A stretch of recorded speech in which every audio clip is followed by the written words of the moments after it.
Hey people of the VC, it's Andy Cloudy Milder. 80s vinyl collection update time, and it has been a long time since I've done one of these videos. In fact, when I started doing the YouTube videos, vinyl community videos, this is all I was going to do. That was my mandate to myself, was I was just going to collect 80s vinyl, 80s metal records on vinyl, and I was going to show those, and exclusively those and nothing else. But things change. My tastes have changed. I buy a lot more modern, up-to-date metal than I thought I would. I got into stoner stuff. There's the competitions, and before you know it, it's 3 months since my last 80s metal update, and I certainly haven't stopped buying anything in that time. So some of the stuff I'm going to show today I've had for quite a long time. Some of the stuff I've only just got around to listening. So I've got a bit of a stack. Keen to do an 80s update. So let's jump into this. First two records I'm going to show come under the, I guess, the Christian metal bracket. So this wasn't. I didn't realise how many Christian metal bands and things, or even that a whole genre existed of that. Although I don't know, I don't see Christian metals as a genre, because to me genres are all about how music sounds, not what the lyrical content is. So it's kind of more of a category, if you will. But anyway, I don't want to get into that argument. But in the 80s, my only exposure to Christian metal, I guess, was Stryper, and I was put off straight away by the way they looked. I hadn't really heard about how they sounded. It's only more recently I've heard how they sound, and I have to say that I'm still not that impressed by them.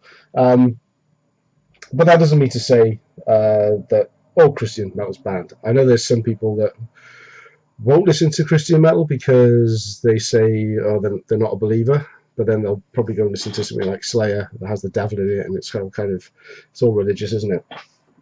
So I picked up this recently. Stryper, Soldiers Under Command. I'll confess, I picked it up because it's on the Music for Nations label, and I collect albums on that label. To me, it's not a very good album. It's very wet lyrically, and the music, and there are some songs on here I don't think would have seemed out of place if they were on a Donny Murray album, to be honest with you. But I know a lot of people really like Stryper, and the cynical part of me thinks they like it just because it's Christian metal, not because it's good metal. I mean, take the cover, for example. I don't understand this cover at all. Why would the whole, I guess, thou shalt not kill. Yeah, we've got 4 guys here with lots of machine guns. I'm guessing they're going to be more like the A-Team, who don't actually kill anybody and just spray bullets everywhere for effect. But I never really liked the image. That put me off in the 80s. Now I've actually bought it, and I've given it a go. I've got 2 or 3 Stryper albums now, all because they're on the MFN label. The others that I've heard are a lot better than this. As I say, this just seems very wet, and a lot of the lyrics as well are just, to me, very simple. They sound like they've been written by a Sunday youth group project. But I know there's a lot of love for Stryper out there. It just doesn't come from me. But having said that, so listen to some Barren as well. This is Atomic Arena.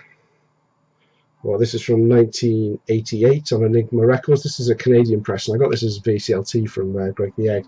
Now this, again, is in the Christian metal bracket, but these guys sound like a metal band, and the music's a lot edgier.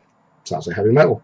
The lyrics are a bit grittier in places. They're kind of tackling, I guess, moral issues rather than just singing their praises, and there's nothing wrong with that. I'm not trying to put down anybody that listens to Christian metal or Christian music, but I think if it sounds more like metal, I'm more likely to listen to it. So Barren, it's a good listen. I quite enjoy it. Actually, this is on Enigma Records and a Canadian pressing.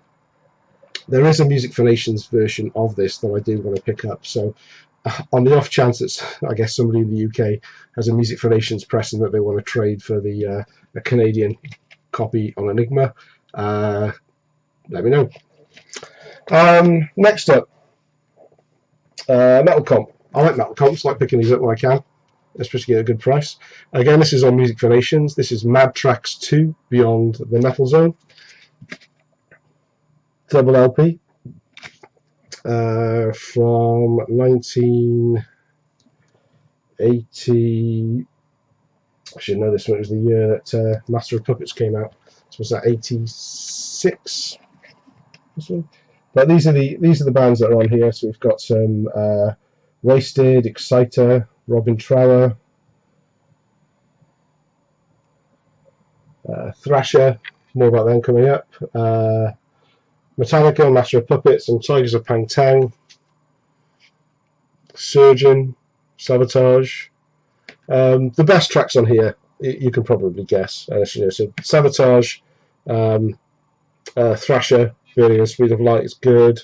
Master of Puppets is the, I guess, the big seller on this one here that they probably wanted to buy and people to compare. But the tracks that Master of Puppets has actually doubled up with on side 2 is Baby Taku Over You and Eric Martin Lying in a Bed of Fire, and they're probably the two wettest tracks on here.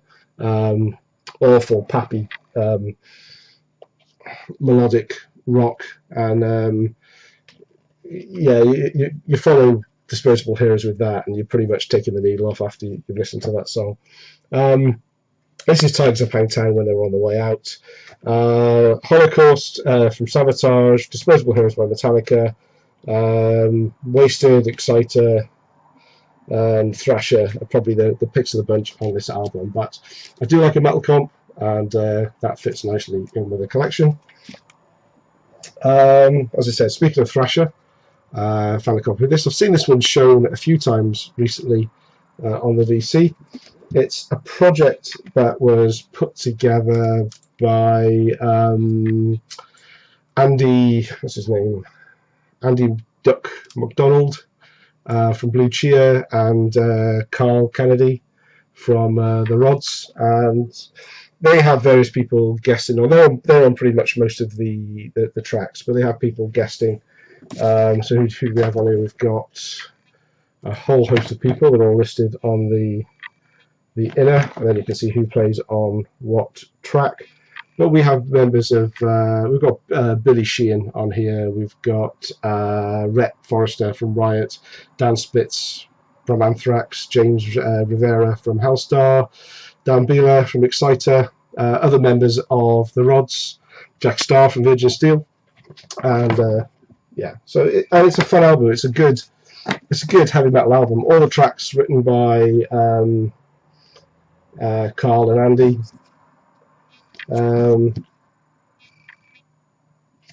They're called Thrasher, but it's not thrash, it's straight up heavy metal. Pick the tracks on here. Burning at the Speed of Light easily is the one to go and check out. So that was the one that was on the Beyond Metal Zone comp as well. Again, that's on Music for Nations, number 45. Label's the same as all the other Music for Nations ones, but it's on the deck. Went to Record Fair in Edinburgh months ago now, probably about 6-7 months ago, and was really surprised to see a couple of Manowar albums at a really good price. But not, the covers aren't necessarily in the best of mix. This is Battle Hymns from 1980. My eyesight's failing me. This 1982. The record is in superb condition, bit of edge wear, as you'd expect for a record this size, and it only cost me about £5, which was superb price for this, really. Early Manowar, so I think there's still some of that 70s style hard rock mixed in with it, but definitely the makings of the sound that was to define them through the 80s and in the metal scene. Now, this one didn't come with a any picture sleeve, and I noticed on the credits that it said all weapons constructed and maintained by the genius of Dork Sound. The only weapon I can see is a drawing, so I'm wondering whether the original did come with a picture sleeve that had suitable swords and whatever on the picture. As I said, there's the Liberty label, so that's Battle Hymns. Some killer tracks on here. Yeah, so Dark Avenger. I was listening to that, and Andy from Andy's Vinyl Den had sent me some VCLT recently. It was the War of the World soundtrack, so I'm giving that a listen. And after that, I listened to the original radio broadcast from something like 1938. It's on YouTube. That caused a bit of a stir in the States when people thought it was real. And listening to this again and Dark Avenger, it actually has a voiceover by Orson Welles, and just kind of connected with that one. And it's maybe you think of the War of the Worlds again, so I have to listen to that yet again. Yeah, Manowar, self-titled. Dark Avenger is a great track. Metal Days, Shell Shock. It's a killer album, and I got it for such a great price. As I mentioned, I picked up 2 Manowar in that from that record fair. This is Sign of the Hammer, and this is in much better condition. Again, this only cost me about £5 or £6, which was unbelievable. I'm not quite sure he realised what he had, to be honest with you. Yeah, so this is Sign of the Hammer. It's got great tracks like All Men Play on 10, Sign of the Hammer, Thor, and it's got the classic Death to False Metal by the Sign of the Hammer. May the gods accept this offering in the name of J. Bergen, and let his laughter be heard last. Manowar, Sign of the Hammer. This is what, from 1984 on 10 Records Limited. Not a label I've heard of before. But there we go. Next up, bit of a grail. I was following this on. I've been following this on eBay for quite some time. It never goes for a decent price on Discogs. It's always up at the sort of £20 mark plus that people want for it. There was one auction which started off really, really low. Set an alarm for it. It was going to finish when I was at work, so I set an alarm for it, and the alarm went off. And in the time between the alarm going off and me getting back to my computer at work, I got sidetracked, completely missed it, and it ended up going for a £5. So I was gutted. But then a couple of days later, probably a bit of a knee-jerk reaction, I ended up buying another one off eBay, again for a good price, a lot more than £5, but a good price. And that kind of and that's Tank, This Means War. In fact, I mentioned I haven't done a vinyl update, 80s update for about 3 months. I showed a couple of Tank albums on my last 80s update. I think I've now got all the Tank albums that I want in my collection. Again, this is good stuff. There's some great straight up heavy metal. It's Music Formations, number 3. And since I got into Tank, I've been looking out for a decent copy for these. It doesn't come up very much, so I got it for a good price, probably a little more than the medium or the average that goes for on Discogs, but this is in absolutely superb condition, near mint. Very, very happy with it. Next up, charity shop. I guess you call them thrift stores in the US. There's an Oxfam, obviously the global charity. They have in one of the villages near me, they have a music store, and metal is usually pretty slim pickings. In fact, I find more metal when I go through the general section than if you actually go to the section that says metal, because usually they have some things that they don't know how to categorize. But generally they know their stuff. And this next one I picked up for £2. I hadn't heard of it. I knew it was going to be a kind of cheesy melodic rock looking at it, but I thought £2, what the heck. Came home, did a little bit of research on it, and actually found out, didn't recognise him, but this is Hank Sherman, from Merciful Fate. So this is the band that he formed called Fate after Merciful Fate split up and King Diamond went his own way. He wanted to do a lot more commercial sounding rock, and he did, and this is what he came up with. So it's Danish band. This is what, 1980. I'll have to look at the label. Sorry, not very well prepared for this one. 1985. Show the label while we're here. Quite a simple label. Fate. It's on the EMI. Nothing particularly rememberable about any of the songs on here. I probably wouldn't pick up another Fate album. In fact, check out that guy's jacket here. Nothing says melodic rock like a shiny paisley blazer type jacket, sequins and hair as well. So yeah, interesting the story with obviously the link to Merciful Fate. What I did find a bit bizarre was that the inner sleeve is all in Danish, but obviously everything else on the album's in English, until I realised actually that this isn't the inner sleeve for this band. Okay, so it's a Danish band, Fate, but the inner sleeve is from a completely different Danish band. I don't know, I'm not going to be able to pronounce that. I'll try and remember to put a subtitle in, but so there you go. Anyway, yeah, so that's apparently a pop reggae Danish act, also from around 85. So if you are a proud owner of this band's main cover, but you have a Fate inner, let's get together, let's do a swap. Showed recently a meetup that I had with John Bellamy in Edinburgh. I didn't show what I picked up from those record stores. Got some good items there. First up, a bit of UK thrash. I'm slowly getting my head around UK thrash again. I kind of dismissed it early on with bands like Acid Rain and Lawnmower Death, but there is some really good stuff out there to be found. So this is Sacrilege, Within the Prophecy. This is a band from Birmingham in the UK, hotbed of metal in the UK. 1987 on Metal Blade Records. This is actually a US pressing, female fronted. There's Linda Tam Simpson. It's just really good late 80s thrash metal. I can't fault it. It's got some really good songs in it. There you go. That's it on the Metal Blade label. Found some Virgin Steele. Funny enough, Music for Nations again, but the Music for Nations update.